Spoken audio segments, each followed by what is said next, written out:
Woo! And welcome back to another episode of the Not So Fake News. Yes! Yes, I'm happy to see you fuckers too. I'm glad you're here. I missed you guys. I really did. Give it up. Come on, man. Woo! I'm James Brindle, your host, as always. We are back in here in the A Dose of Reality studios, ready to bring you another fantastic pile of shit articles. You're gonna love it. Our first article tonight is a black man who sues Texas because he was taken through the streets of Galveston by rope after he was arrested. I know, can you believe that? That's insane. Like, how do you get away with something like that these days, right? And these officers very clearly knew what they were doing, as you will see in this article. I couldn't find anything cool to call this one without being a total fucking dick, so I just picked something shitty. So, yeah, let's get into it, guys. Here we go. Yeah. A black man who was led by mounted police down a Texas street while bound with a rope last year is suing the city and its police department for $1 million, as the court's document showed. In August 2019, Donald Neely was arrested on criminal trespass charges in Galveston, which is just outside of Houston. Images and video of his arrest, during which two of the white police officers led him down the street, handcuffed with rope tied to their horses, and it sparked some serious outrage.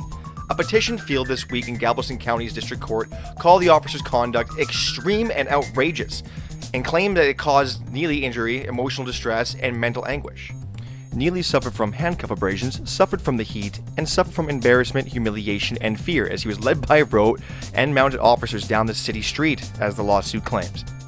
The lawsuit charges that the arresting officers should have realized that Neely, being led with the rope down the street by mounted officers, would kind of look like he is a slave, and would find this to be a little bit offensive. Well, yeah, absolutely. A Galveston spokesperson told ABC News the city does not comment on pending litigation. A status conference is currently scheduled for January 7th, 2021. Neely is demanding trial by jury, as court records show. And absolutely. Galveston Police Chief Vernon L. Hall III issued an apology in the aftermath of the arrest on behalf of the department, saying the officers showed poor judgment. Yeah, you did. The department said at the time it would cease the use of mounted horses to transport a person under arrest. When have they ever really done it before? I mean, not usually. A subsequent investigation by the Texas Ranger Division of the Texas Department of Public Safety determined the arrest didn't warrant a criminal investigation. Following that investigation, the department released body camera footage of the incident. In it, the officers can be heard acknowledging the optics of the situation. And I say, quote unquote, "This is gonna look bad. I'm glad you're not embarrassed, Mr. Neely." We have got some footage here to show you. You're going to love and hate it. Body cam video and a new perspective on that controversial arrest we have reported on here.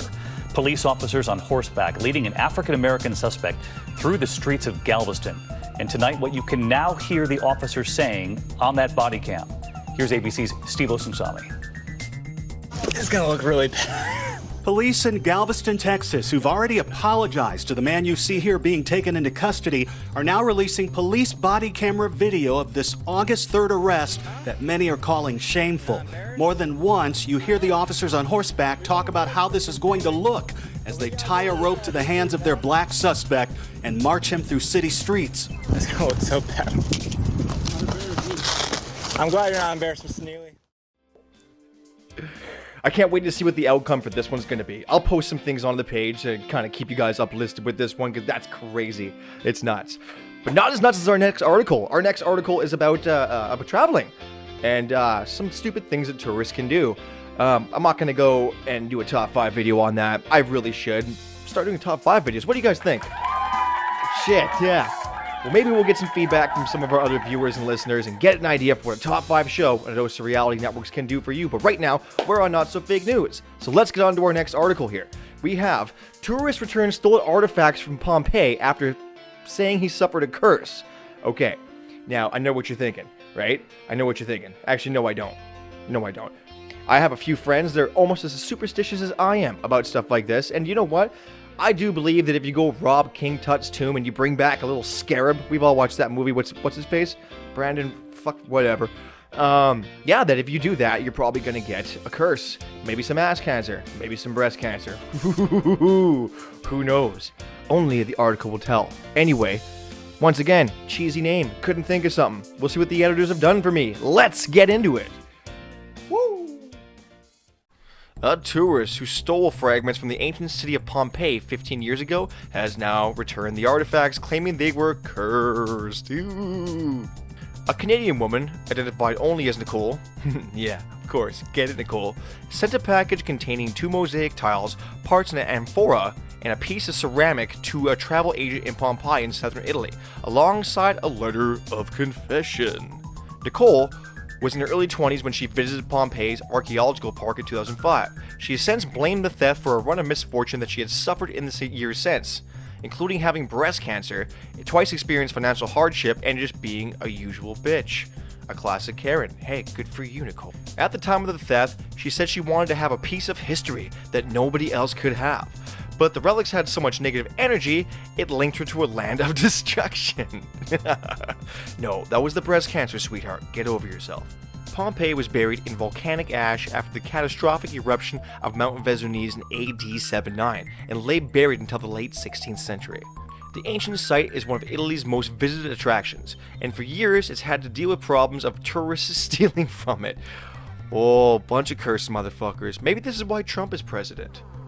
Nicole is not the only one to repent. The package contained another confessional letter from a couple, also from Canada, get it Canada, alongside with some stones stolen from the site in 2005.